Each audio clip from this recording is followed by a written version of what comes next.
Suppose I have a model of the sales price of a house, but it's logged. Well, in terms of coding, it would be log price, which means the same thing as the natural log of price. So let's say my variables are log price is a function of the log of the assessed value, also a function of the lot size, also a function of the square feet of the house. So this would be my general model. So let's suppose we're going to look at one of these estimated coefficients. So let's say when we look at lot size, the beta 2 estimated was 0.0071. I'm just showing you all the digits so it'll work out. And let's say the standard error that's estimated from this was 0.03887. Okay, let's just interpret this for a minute. Remember that if it's a log-log model, then elasticity, which comes from the change in y over the change in x times y over x, which is the same thing as percentage change in y over percentage change in x. These are all the general forms of elasticity in a usual model. But once we've done log-log, then what we're going to have is that this already is approximately the elasticity, the coefficient we measured. So that means since we only got 0.007, what we're saying is for a 1% increase in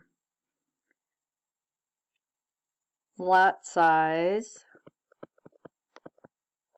we're anticipating leads to a 0.007% increase in price. So we've estimated a very, very small elasticity. Now let's do hypothesis test. So what we're going to do is just a test of significance, which means it's always two tails if it's just is this variable statistically significant to the model. So I'm going to test is beta 2 0 versus is it not 0. The next thing I decide is what level of significance. So let's say I decide to use a 10% level of significance, and remember that is just like setting a benchmark of how strong my result needs to be to decide that the alternative is true. Step 3 would be looking at the test statistic, which is always the estimated minus the one in the null hypothesis over the standard error. So we got 0.007155. We're comparing it to 0 in the null, and we use the stated standard error, and we get a t-stat around 0.18, which is very small. So I'm now going to draw a diagram thinking about the rejection regions. So our rejection regions are each 5% because they're each half of the level of significance.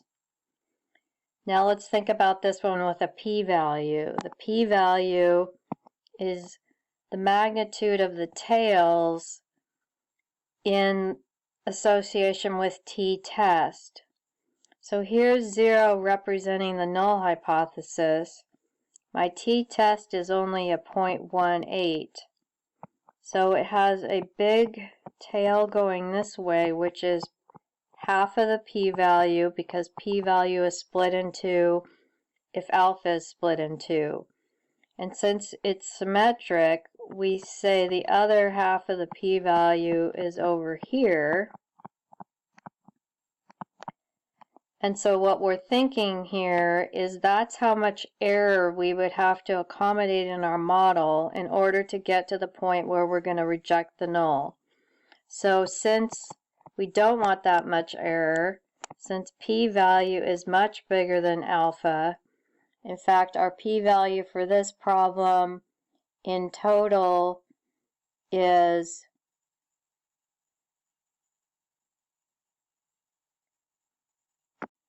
our p-value in total for this problem is 0.854, which is like saying we would need to allow for 85.4% probability of making a mistake in order to reject the null.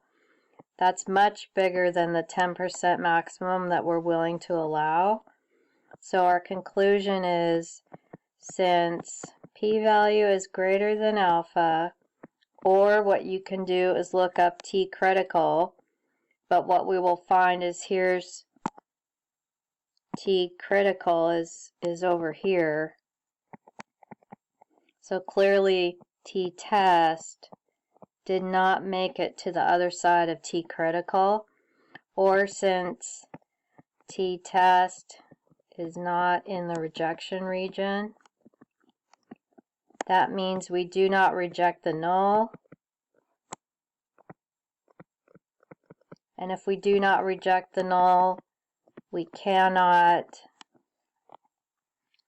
show that lot size is significant in affecting price.